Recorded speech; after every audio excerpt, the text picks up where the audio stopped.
Okay. Good morning, students. Students, today we will discuss our new chapter number 3, atoms and molecules. परमाणु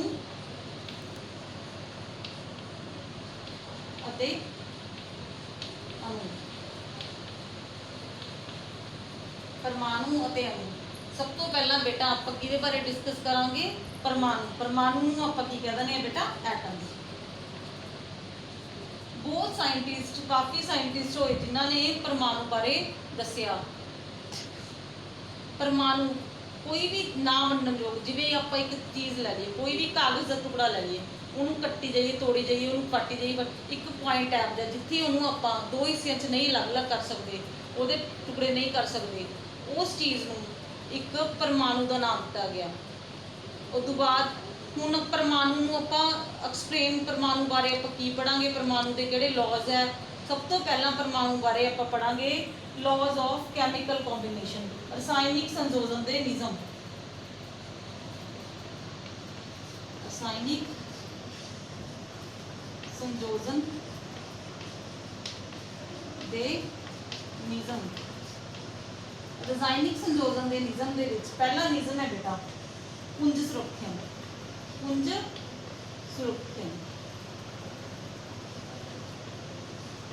पुंज सुरक्षण दे विच ਆਪਾਂ ਕੀ ਪੜਨਾ ਹੈ? ਪੁੰਜ ਸੰਖਿਆ। ਪੁੰਜ ਕੀ ਹੁੰਦਾ ਬੇਟਾ? ਕਿਸੇ ਵਸਤੂ ਦਾ ਪੁੰਜ। ਤੁਹਾਨੂੰ ਇਹ ਤੁਸੀਂ ਪੜ ਚੁੱਕੇ ਹੋ ਪਹਿਲਾਂ ਵੀ। ਪੁੰਜ ਤੇ ਭਾਰ ਦੇ ਵਿੱਚ ਕੀ ਹੁੰਦਾ? ਅੰਤਰ ਹੁੰਦਾ। ਹੁਣ ਆਪਾਂ ਪੁੰਜ ਸੰਖਿਆ ਦਾ ਨਿਯਮ ਪੜਨਾ ਹੈ। ਪੁੰਜ ਸੰਖਿਆ ਦੇ ਨਿਯਮ ਦੇ ਵਿੱਚ ਬੇਟਾ ਹੁਣ ਆਪਾਂ ਪੜਾਂਗੇ ਪੁੰਜ ਸੰਖਿਆ ਦਾ ਨਿਯਮ। ਪੁੰਜ ਸੰਖਿਆ ਦਾ ਮਤਲਬ ਕੀ ਹੁੰਦਾ? Law of conservation of mass. ਵੀ ਪੁੰਜ ਕਿਸੇ ਵੀ ਰਸਾਇਣਿਕ ਸਮੀਕਰਨ ਦੇ ਵਿੱਚ ਪੁੰਜ ਕੀ ਰਹਿੰਦਾ? ਹਮੇਸ਼ਾ ਬਰਾਬਰ ਰਹਿੰਦਾ। ਪੁੰਜ ਬਰਾਬਰ ਕਿਵੇਂ ਰਹਿੰਦਾ?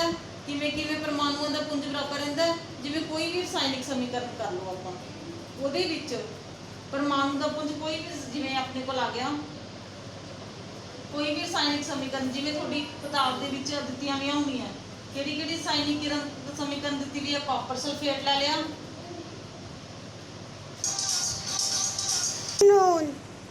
बेटा पुंज संख्या के नियम ਨੂੰ ਆਪਾਂ ਇੱਕ ਉਦਾਹਰਨ ਨਾਲ ਸਮਝ ਲਾਂਗੇ। ਪੁੰਜ ਕਿਵੇਂ ਰਸਾਇਣਿਕ ਸਮੀਕਰਨ ਦੇ ਵਿੱਚ ਕਿਵੇਂ ਰਹਿੰਦਾ ਹੈ, ਉਤਪਾਦਾਂ ਤੇ ਜਿਹੜੇ ਆਪਣੇ ਨਵੇਂ ਉਤਪਾਦ ਬਣਦੇ ਆ ਤੇ ਉਹਨਾਂ ਦਾ ਪੁੰਜ ਸੰਰਖਣ ਕਿਵੇਂ ਰਹਿੰਦਾ? ਦੇਖੋ ਆਪਣੇ ਕੋਲ ਕਾਰਬਨ ਹੈ, ਕਾਰਬਨ ਕਿਵੇਂ ਕੋਲਾ, ਉਹਨੂੰ ਆਪਾਂ ਕੀ ਕਰਦੇ ਆ ਬੇਟਾ?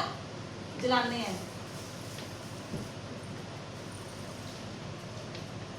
ਤੇ ਕੀ ਬਣਦੀ ਹੈ ਆਪਣੇ ਕੋਲ? ਕਿਹੜੀ ਗੈਸ ਬਣਦੀ ਹੈ? Carbon dioxide. ਜਿਵੇਂ ਕਾਰਬਨ ਆਪਣੇ ਕੋਲ ਆਪਾਂ 3 ਗ੍ਰਾਮ ਲੈ ਲਈ, ਆਕਸੀਜਨ ਆਪਾਂ ਕੀ ਲੈ ਲਈ? 8 ਗ੍ਰਾਮ, ਤੇ ਕਾਰਬਨ ਡਾਈਆਕਸਾਈਡ ਜਿਹੜੀ ਆਪਣੇ ਕੋਲ ਬਣੂਗੀ ਕਿੰਨੇ ਗ੍ਰਾਮ ਹੋਊਗੀ? 11 ਗ੍ਰਾਮ। 3 + 8 ਕਿੰਨੇ ਬਣੇ? ਇੱਧਰ ਵੀ 11 ਬਣ ਗਏ, ਉੱਧਰ ਵੀ 11 ਗ੍ਰਾਮ। ਇਹ ਆਪਣਾ ਪੁੰਜ ਸੁਰੱਖਿਆ ਦਾ ਨਿਯਮ, ਲਾਅ ਆਫ ਮਾਸ, ਜਿਹਦੇ ਵਿੱਚ ਆਪਣੇ ਕਿਸੇ ਵੀ ਰਸਾਇਣਿਕ ਸਮੀਕਰਨ ਦੇ ਵਿੱਚ ਕੀ ਰਹਿੰਦਾ ਬੇਟਾ? ਮਾਸ ਹੈ ਹਮੇਸ਼ਾ ਕੀ ਰਹਿੰਦਾ? ਹਮੇਸ਼ਾ ਕੰਜ਼ਰਵ ਰਹਿੰਦਾ। ਇਸ ਤੋਂ ਬਾਅਦ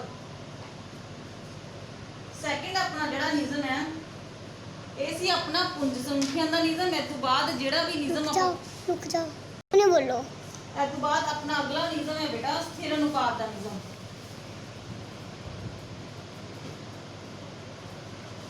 ਦੂਸਰਾ ਨਿਯਮ ਹੈ ਆਪਣਾ ਸਥਿਰ ਅਨੁਪਾਤ।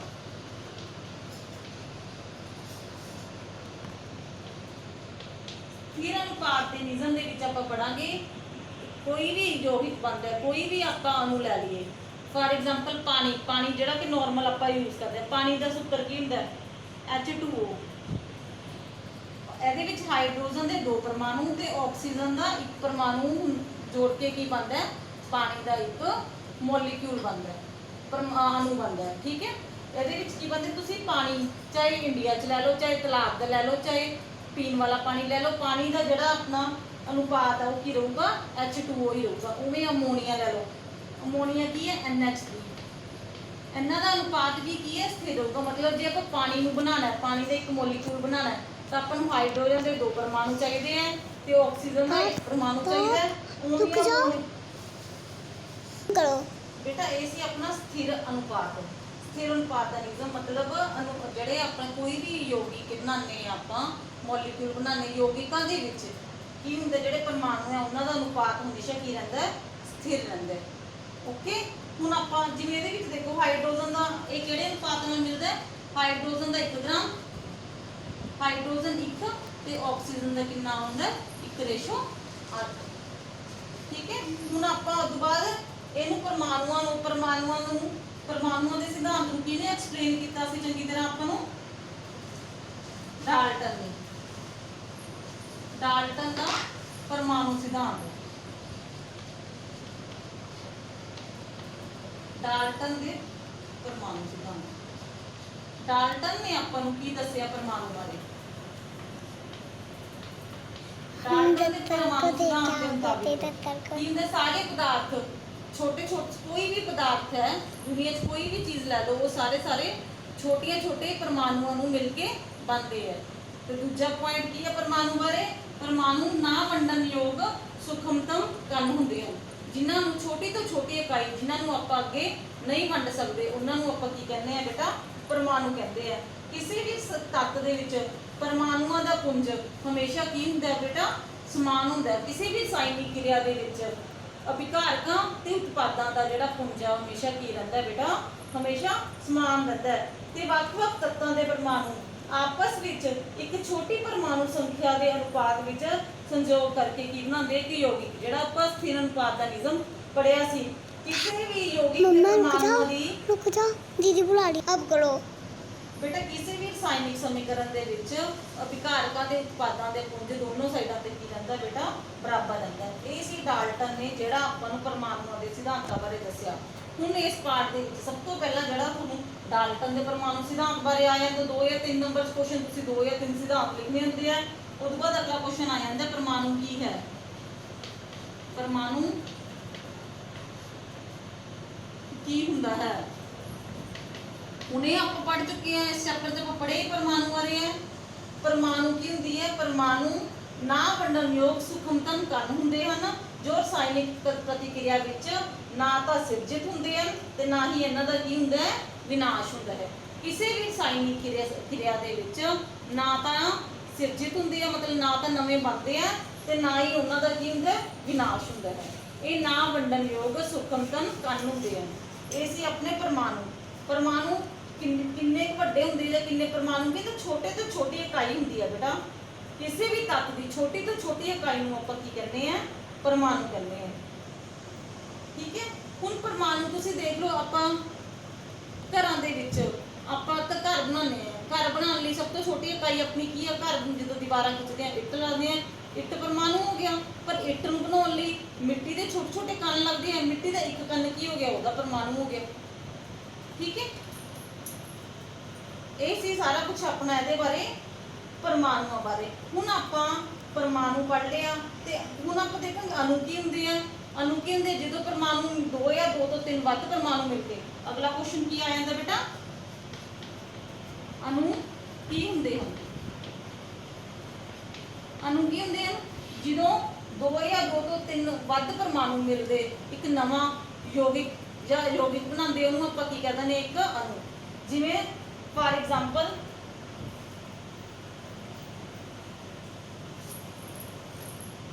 ਤੁਸੀਂ ਦੇਖੋ ਆਪਾਂ ਹਾਈਡਰੋਜਨ ਦੇ 2 ਤੇ ਆਕਸੀਜਨ ਦਾ 1 ਅਣੂ ਲੈ ਲਿਆ।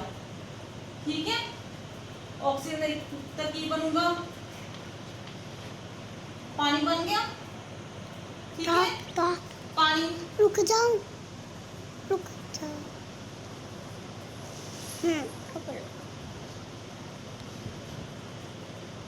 हाँ की बन गया पानी। एक ही है H2O की है बेटा। 2 या 2 तो ਵੱਧ की लगे इस परमाणु लगे पर की बने पानी का एक अणु। H2O की है एक पानी का एक अणु। अणु की होंगे 2 या 2 तो ਵੱਧ परमाणु मिलके एक अणु बनाते हैं। ठीक है। ਇਹ ਸੀ ਆਪਣਾ ਇਹਦਾ ਵਾਲਾ। ਇਸ ਤੋਂ ਬਾਅਦ ਆਪਾਂ ਪੜਾਂਗੇ ਵੱਖ-ਵੱਖ ਤੱਤ ਪਰਮਾਣੂਆਂ ਦੇ ਉਹਨਾਂ ਦੇ ਸੰਕੇਤ। ਬੋਲੋ ਬੇਟਾ ਹੁਣ ਇਸੇ ਚੈਪਟਰ ਵਿੱਚ ਆਪਾਂ ਤੱਤਾਂ ਦੇ ਸੰਕੇਤ ਬਾਰੇ ਪੜਾਂਗੇ। ਤੱਤਾਂ ਦੇ ਸੰਕੇਤ ਕਿਵੇਂ? ਜਿਵੇਂ ਆਪਾਂ ਹਾਈਡਰੋਜਨ ਨੂੰ H ਨਾਲ ਲਿਖਿਆ, ਆਕਸੀਜਨ ਨੂੰ O ਨਾਲ ਲਿਖਿਆ। ਹੁਣ ਹੋਰ ਵੀ ਦੁਨੀਆ 'ਚ ਤੁਹਾਨੂੰ ਪਤਾ ਹੈਗਾ ਕਿੰਨੇ ਤੱਤ ਹੈ। ਹਰ ਤੱਤ ਨੂੰ ਆਪਾਂ ਕੀ ਲਿਖਦੇ ਆ? ਉਹਨਾਂ ਦੇ ਸੰਕੇਤਾਂ ਨਾਲ ਲਿਖਦੇ ਆ। ਤੱਤਾਂ ਦੇ ਸੰਕੇਤ।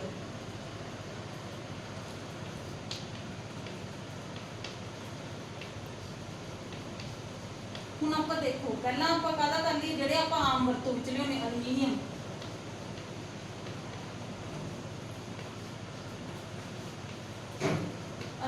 ਐਲੂਮੀਨੀਅਮ ਦਾ ਸੰਕੇਤ ਕੀ ਹੁੰਦਾ ਬੇਟਾ? Aluminium AL। ਪੁੱਤ ਬੇਟਾ ਜਿਹੜਾ ਵੱਡਾ ਜਿਹੜਾ ਅੱਗੇ ਲਿਖਣਾ ਹੁੰਦਾ ਕੈਪੀਟਲ, ਉਹ ਕੈਪੀਟਲ ਲੈਟਰ 'ਚ ਲਿਖਣਾ ਹੁੰਦਾ ਹੈ। ਜਿਹੜਾ ਨੈਕਸਟ ਹੁੰਦਾ ਉਹ ਕੀ ਹੁੰਦਾ? ਸਮਾਲ ਲੈਟਰ 'ਚ। AL aluminium. ਹੋਰ ਆਪਾਂ ਇਹਦੇ ਵਿੱਚ ਕੀ ਯੂਜ਼ ਕਰਦੇ ਹਾਂ? ਤੁਸੀਂ ਪੜੋਗੇ ਅੱਗੇ ਕਾਪਰ। ਕਾਪਰ ਦਾ ਸੰਕੇਤ ਕੀ ਹੈ? ਕੈਪੀਟਲ C ਨਾਲ U। ਓਕੇ। ਉਹਦੇ ਹੋਰ ਕਿਹੜਾ ਕਿਹੜਾ ਤੁਸੀਂ ਯੂਜ਼ ਕਰਦੇ? ਆਇਰਨ। ਆਇਰਨ ਕਿਹਨੂੰ ਕਹਿੰਦੇ ਆਪਾਂ? ਲੋਹੇ ਨੂੰ। ਆਇਰਨ ਦਾ ਕੀ ਹੁੰਦਾ? ਕੈਪੀਟਲ F, ਪਹਿਲਾ ਅਕਸ਼ਰ ਵੱਡਾ, दूसरा छोटा, FE। मम्मा रुक जाओ तो बोलो। क्लोरीन। क्लोरीन की है C कैपिटल L स्मॉल। ठीक है, जेड़ा भी ਆਪਾਂ ਲਿਖਾਂਗੇ ਸੰਕੇਤ ਉਹਦਾ ਪਹਿਲਾ ਅਕਸ਼ਰ ਹੈ ਜਿਹੜਾ ਬੇਟਾ ਵੱਡਾ, ਦੂਸਰਾ ਕੀ ਹੈ? ਛੋਟਾ ਲਿਖਣਾ ਤੁਸੀਂ। ਉਸ ਤੋਂ ਬਾਅਦ oxygen. Oxygen O। Only hydrogen.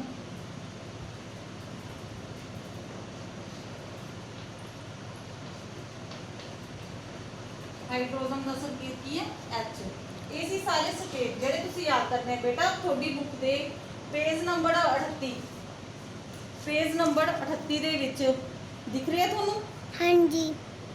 Page number 38 ਦੇ ਵਿੱਚ ਆ ਟੇਬਲ ਦਿੱਤਾ ਹੋਇਆ ਹੈ। ਇਹ ਤੁਸੀਂ ਸਾਰਿਆਂ ਨੇ ਯਾਦ ਕਰਨਾ ਹੈ ਤੇ ਆਪਦੀਆਂ ਪੱਕੀਆਂ ਕਾਪੀਆਂ ਤੇ ਲਿਖਣਾ ਹੈ। ਇਸ ਤੋਂ ਬਾਅਦ ਬੇਟਾ ਆਪਾਂ ਇੱਕ ਤਾਂ ਤੱਤਾਂ ਦੇ ਸੰਕੇਤ ਬਾਰੇ ਪੜ੍ਹਨਾ ਹੈ, ਇੱਕ ਆਪਾਂ ਇਹਦੇ ਵਿੱਚ ਤੱਤਾਂ ਦੇ ਪੁੰਜ, ਥੋੜੇ ਜਿਹੇ ਤੱਤ ਜਿਨ੍ਹਾਂ ਦੇ ਪੁੰਜ ਆਪਾਂ ਅੱਗੇ ਵਰਤੋਂ ਵਿੱਚ ਆਉਣਗੇ ਉਹਨਾਂ ਦੇ ਪੁੰਜ ਬਾਰੇ ਪੜ੍ਹਨਾ ਹੈ।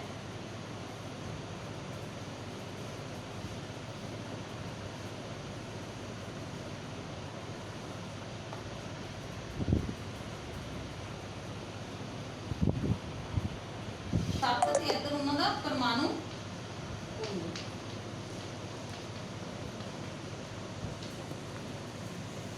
ਤੱਤ ਕਿਹੜਾ? ਹਾਈਡਰੋਜਨ। ਪਰਮਾਣੂ ਪੁੰਜ ਕਿੰਨਾ? 1। ਇਹਨੂੰ ਆਪਾਂ U ਦੇ ਵਿੱਚ ਲਿਖ ਦਿੰਦੇ ਯੂਨਿਟ ਮਾਸ। ਇਹਨੂੰ ਐਟੋਮਿਕ ਮਾਸ ਯੂਨਿਟ ਆਪਾਂ ਕਹਿ ਦਿੰਦੇ ਆ ਕਾਰਬਨ 12, नाइट्रोजन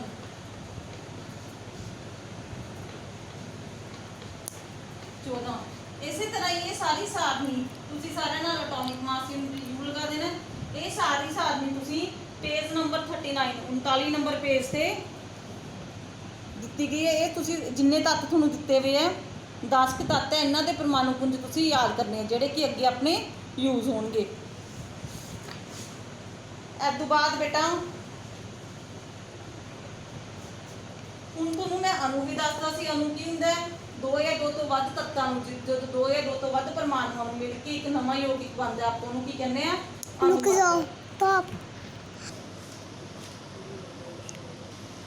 ਬੇਟਾ ਇਸ ਤੋਂ ਬਾਅਦ ਆਪਾਂ ਕਿਸੇ ਵੀ ਹੁਣ ਆਪਾਂ ਪੜਾਂਗੇ ਪਹਿਲਾਂ ਸੰਯੋਜਕਤਾ, ਕਿਵੇਂ ਆਪਾਂ ਕਿਸੇ ਤੱਤ ਦੀ ਸੰਯੋਜਕਤਾ ਬਾਰੇ ਆਪਾਂ ਨੂੰ ਕਿਵੇਂ ਪਤਾ ਚੱਲਦਾ ਹੈ।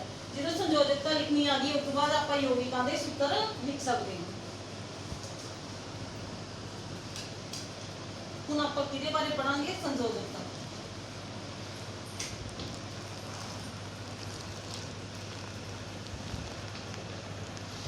ਸੰਯੋਜਕਤਾ ਵੈਲੈਂਸੀ ਕੀ ਕਹਿੰਦੇ ਆ ਆਪਾਂ ਨੂੰ? ਵੈਲੈਂਸੀ।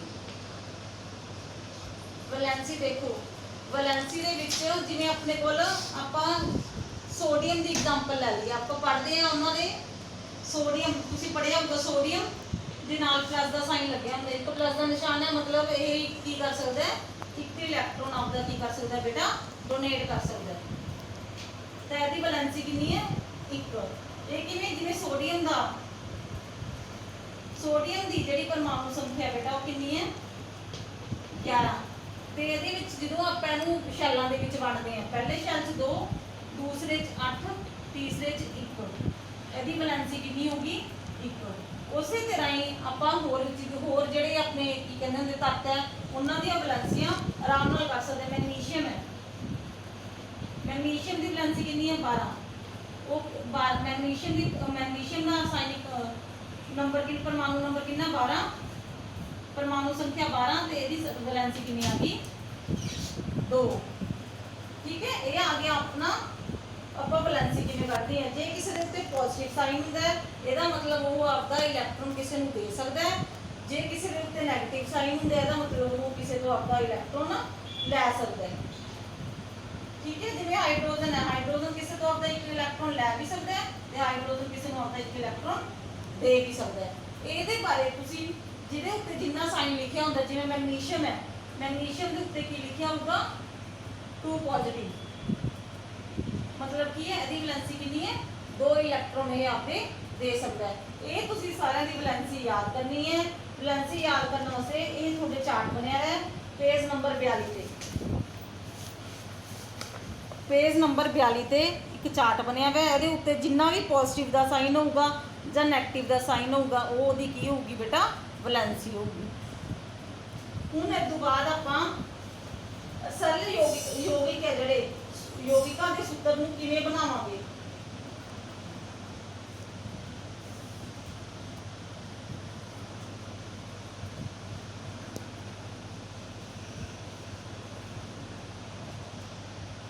ਯੌਗਿਕਾਂ ਦੇ ਸੂਤਰ ਆਪਾਂ ਕਿਵੇਂ ਬਣਾ ਸਕਦੇ ਹਾਂ ਉਹਨਾਂ ਦੀਆਂ।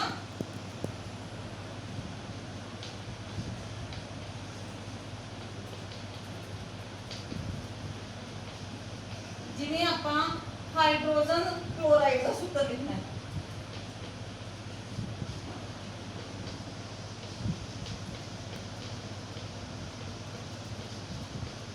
ਹਾਈਡਰੋਜਨ ਕਲੋਰਾਈਡ ਦੇ ਵਿੱਚ ਆਪਣੇ ਕੋਲ ਹਾਈਡਰੋਜਨ ਕਲੋਰੀਨ। ਤੁਹਾਨੂੰ ਕਿਹਾ ਕਿ ਤੁਸੀਂ ਇੱਕ ਟੇਬਲ ਯਾਦ ਕਰਨਾ ਜਿਹੜਾ ਦਿੱਤਾ ਹੋਊਗਾ ਉਹਦੇ ਵਿੱਚ ਹਾਈਡਰੋਜਨ ਦੀ ਵੈਲੈਂਸੀ ਕਿੰਨੀ ਹੈ 1, ਕਲੋਰੀਨ ਦੀ ਵੀ ਕਿੰਨੀ ਹੈ 1। ਫਿਰ ਤੁਸੀਂ ਜਦੋਂ ਕਿਸੇ ਯੌਗਿਕ ਦਾ ਸੂਤਰ ਲਿਖਣਾ ਤਾਂ ਕੀ ਕਰਨਾ ਹੈ ਇਹਦੀ ਵੈਲੈਂਸੀ ਇਹਦੇ ਨਾਲ ਤੇ ਇਹਦੀ ਵੈਲੈਂਸੀ ਇਹਦੇ ਨਾਲ ਲਿਖ ਦੇਣੀ। रुक जाओ मम्मा, मम्मा रुक जाओ, तुम बोलो। बेटा ਇਹਦੇ ਵਿੱਚ ਦੇਖੋ ਇਹਦੀ ਵੈਲੈਂਸੀ ਤੁਸੀਂ ਕਲੋਰੀਨ ਦੀ ਵੈਲੈਂਸੀ ਹਾਈਡਰੋਜਨ ਨਾਲ ਅਟੈਚ ਕਰਨੀ ਹੈ ਤੇ ਹਾਈਡਰੋਜਨ ਦੀ ਕਲੋਰੀਨ ਨਾਲ। ਤਾਂ ਆਪਣਾ ਇਹਦਾ ਸੂਤਰ ਕੀ ਬਣ ਗਿਆ ਬੇਟਾ HCl। ਉਸੇ ਤਰ੍ਹਾਂ ਹੀ ਤੁਹਾਨੂੰ ਇੱਕ ਹੋਰ ਉਦਾਹਰਨ ਦੇਣੀ ਹੈ ਹਾਈਡਰੋਜਨ ਸਲਫਾਈਡ ਦੀ।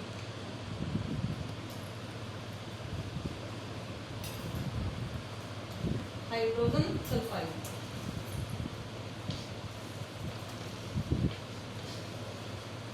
ਸਲਫਾਈਡ ਦੇ ਵਿੱਚ ਕੀ ਹੁੰਦਾ ਹਾਈਡਰੋਜਨ ਲੈ ਲਈ ਸਲਫਾਈਡ ਲੈ ਲਈ। ਹਾਈਡਰੋਜਨ ਦੀ ਵੈਲੈਂਸੀ 1 ਹੈ, ਸਲਫਾਈਡ ਦੀ ਵੈਲੈਂਸੀ ਕਿੰਨੀ ਹੈ 2। ਜਿਹੜੀ ਸਲਫਾਈਡ ਦੀ ਵੈਲੈਂਸੀ ਹੈ ਤੁਸੀਂ ਹਾਈਡਰੋਜਨ ਨਾਲ ਲਗਾਣੀ ਹੈ, H ਦੇ ਨਾਲ ਕੀ ਆ ਜਾਊਗਾ 2 ਤੇ ਇੱਧਰ ਕੀ ਆ ਜਾਊਗਾ S। ਇਹ ਹੋ ਗਿਆ ਆਪਣਾ ਹਾਈਡਰੋਜਨ ਸਲਫਾਈਡ। ਇਸੇ ਤਰ੍ਹਾਂ ਹੀ ਤੁਸੀਂ ਉਹਨਾਂ ਦੀਆਂ ਵੈਲੈਂਸੀਆਂ ਉਹਨਾਂ ਦੀਆਂ ਸੰਯੋਜਕਤਾ ਯੂਜ਼ ਕਰਕੇ ਤੁਸੀਂ ਕਿਸੇ ਵੀ ਯੌਗਿਕ ਦਾ ਸੂਤਰ ਲਿਖ ਸਕਦੇ ਹੋ। ਇਹ ਤੁਸੀਂ ਟਰਾਈ ਕਰਨਾ ਹੈ। ਇਹ ਤੁਹਾਡੀ ਬੁੱਕ ਤੇ ਪੇਜ ਨੰਬਰ 43 ਤੇ ਦਿੱਤਾ ਹੈ। ਠੀਕ ਹੈ ਬੇਟਾ, ਇਹਦੇ ਵਿੱਚੋਂ ਤੁਹਾਨੂੰ ਜ਼ਿਆਦਾਤਰ ਜਿਹੜੇ ਕੁਐਸਚਨ ਆਉਂਦੇ ਆ ਇਹਦੇ ਨਾਲ ਰਿਲੇਟਡ ਹੀ ਆਉਂਦੇ ਆ ਵੀ ਤੁਸੀਂ ਯੌਗਿਕਾਂ ਦੇ ਕੀ ਬਣਾਉਣੇ ਆ ਸੂਤਰ ਬਣਾਉਣੇ ਆ। Thank you.